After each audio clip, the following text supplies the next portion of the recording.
अगर लिवर में फोड़ा है, आपके लक्षण कुछ ऐसे हैं जो इंडिकेट करते हैं कि लिवर के अंदर फोड़ा है या एब्सिस है, तो वास्तव में उसे किन जांचों से पहचाना जा सकता है, लिवर एब्सिस में क्या इन्वेस्टिगेशंस की जरूरत है और किन जांचों की आवश्यकता है, उनके बारे में बात करूंगा मैं आज। मैं doctor VK Mishra from gastro liver hospital, Swaroopnagar, Kanpur.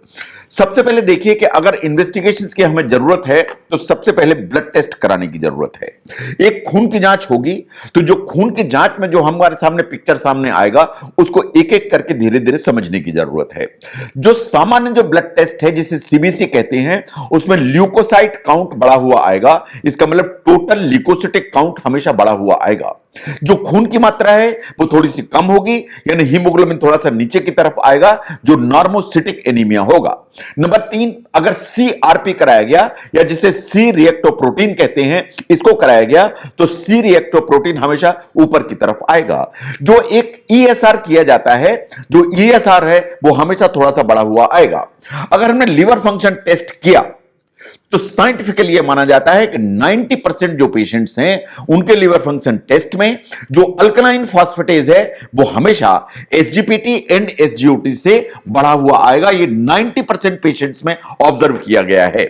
अगर जो लिवर एब्सिस है या लिवर में जो फोड़ा है उसमें जो बिलियरी ट्री है या जो पित्त की नलियां हैं अंदर की छोटी छोटी, जिन्हें कोलिंजियोल्स कहते हैं, उनको भी इन्वॉल्व किया है, तो हल्की सी जॉन्डिस आ जाएगी या पीलिया आ जाएगा या सीरम बिलिरुबिन बढ़ा हुआ आएगा। क्योंकि लिवर का फंक्शन सप्रेस्ड है, इसलिए जो लिवर है वो एडिक्वेट मात्रा में एल्ब्यूमिन नहीं बना पाता, जो एक बहुत इसेंशियल प्रोटीन है। तो आपकी जो बॉडी है उसके अंदर एल्ब्यूमिन की कमी हो जाएगी।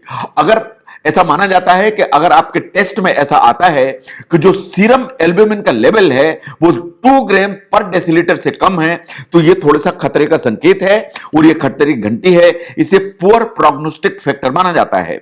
अगर ब्लड कल्चर कराया जाए इस चीज के जानने के लिए कि कहीं ब्लड में कोई इंफेक्शन तो नहीं है, तो साइंटिफिकली माना जाता है कि even in pyogenic liver abscess less than 50% patients में ये पॉजिटिव आएगा।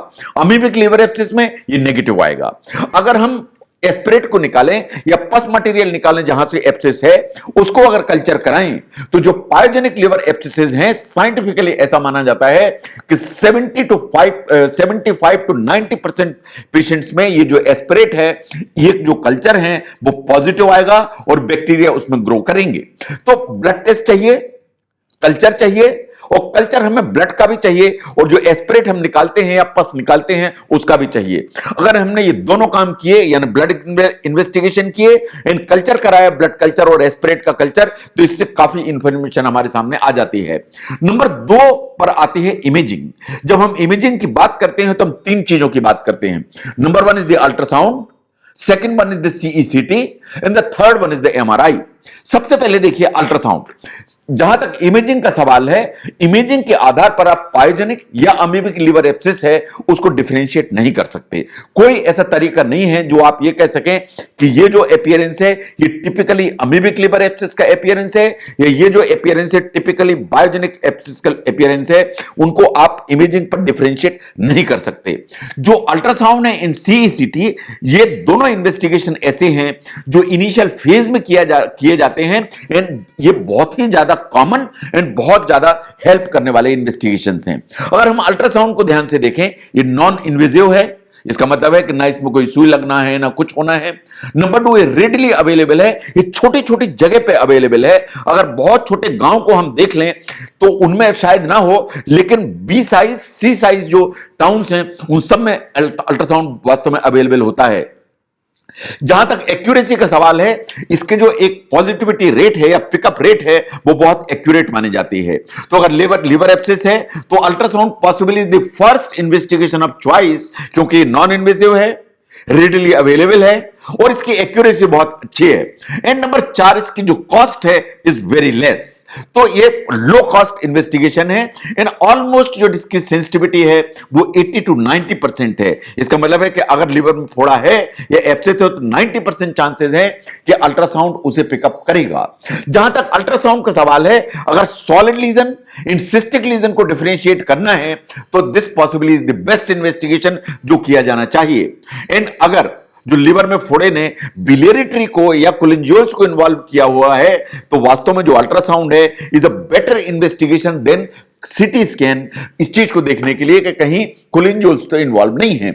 बस प्रॉब्लम अल्ट्रासाउंड की 3 है। नंबर 1, ये ऑपरेटर डिपेंडेंट है कि जो कर रहा है अल्ट्रासाउंड व्यक्ति या जो फिजिशियन या जो डॉक्टर, उसे कितना एक्सपीरियंस है, उसको कितना जो है ना सेंसिटिविटी से उसने इस इन्वेस्टिगेशन को किया है, ये ऑपरेटर डिपेंडेंट है। नंबर 2, जो एक्यूरेसी है वास्तव में इस पे भी डिपेंडेंट है कि आपकी बॉडी का फिजिक कैसा है। मान लीजिए आप बहुत मोटे हैं, 130 किलो आपका वजन है, तो जो अल्ट्रासाउंड की एफिकेसी है वो नीचे की तरफ जाती है। और कोई दूसरे आई मीन से फॉर एग्जांपल पेट में पानी भरा हुआ है या और कोई दूसरी पैथोलॉजीज हैं, तो एक्यूरेसी थोड़ा सा अफेक्ट हो जाती है। नंबर 3, अगर एब्डोमेन में गैस बहुत भरी हुई है तो जो अल्ट्रासाउंड की किरणें हैं वो गैस को क्रॉस नहीं कर सकती। अगर गैस बहुत ज्यादा है एब्डोमेन में तो रिजल्ट्स कभी-कभी थोड़े से कंफ्यूजिंग हो जाते हैं। The second investigation is the CECT. जब हम सीटी स्कैन की बात करते हैं तो CT scan is very very very sensitive, it's a very sensitive investigation. जहां तक एब्सिस का सवाल है, वो दिखाई देते हैं एज हाइपोडेंस लीजन्स, जैसा ये फोटोग्राफ में दिखाई दे रहा है।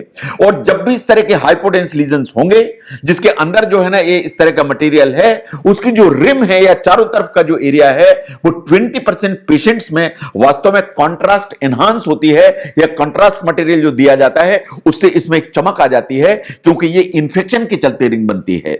जो एब्सेसिस हैं उनको सीईसीटी रेडिली आइडेंटिफाई करता है, और इसके अंदर अगर गैस है, अगर कोई ऐसा ऑर्गेनिज्म है इस एब्सेस के अंदर जो गैस बना रहा है, जिसे कहते हैं गैस फॉर्मिंग ऑर्गेनिज्म, तो जो गैस को है वो सीटी स्कैन तुरंत ही आइडेंटिफाई करता है।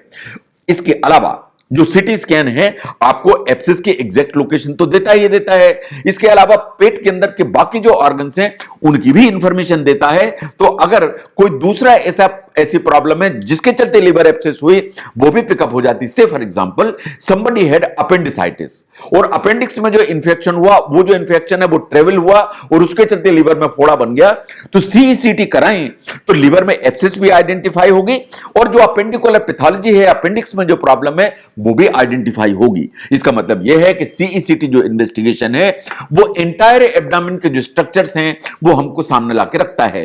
ये जहां तक सीईसीटी का सवाल है, ये एब्सेस नहीं, जो दूसरे जितने भी जो प्राइमरी सोर्स होते हैं उनको आइडेंटिफाई करने की ताकत रखता है। कभी लोग ये भी क्वेश्चन उठाते हैं क्या एमआरआई कराई जाना चाहिए या सिंटिग्राफी कराना चाहिए। साइंटिफिकली अगर हम देखें तो इनका कोई भी एडेड एडवांटेज नहीं है। तो अगर हम देखें कि लिवर में अगर एब्सेस सस्पेक्टेड है तो उसको इन्वेस्टिगेट कराने की जरूरत है। अगर लिवर में एब्सेस या फोड़ा सस्पेक्टेड है तो जो इन्वेस्टिगेशन की बैटरी है उसमें 4 ही चीजें हैं जो सबसे इंपॉर्टेंट है। नंबर 1, ब्लड टेस्ट चाहिए। जो ब्लड टेस्ट है उसमें रूटीन सीबीसी चाहिए और लिवर फंक्शन टेस्ट चाहिए। इसके अलावा ब्लड कल्चर कराने की जरूरत है।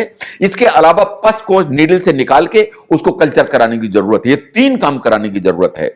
इसके अलावा जब हम इमेजिंग की बात करते हैं तो ultrasound is the primary investigation जो हमारी हेल्प करता है। इसके अलावा हमें जरूरत पड़ती है कभी सीटी स्कैन कराने की, यह हमें एग्जैक्ट लोकेशन देता है एब्सेस की, एब्सेस का टाइप देता है, और कोई एडिशनल अगर जो ना प्रॉब्लम है एब्डोमेन में उसको ये पिकअप करता है।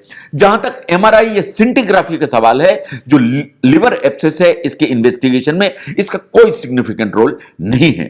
अगर आप समझते हैं कि लिवर एब्सेस की जो इन्वेस्टिगेशंस हैं उनको समझने में ये वीडियो आपको हेल्प करता है तो इसको जरूर शेयर करें। मैं doctor VK Mishra from gastro liver hospital, Swaroop Nagar, Kanpur. Thank you very much.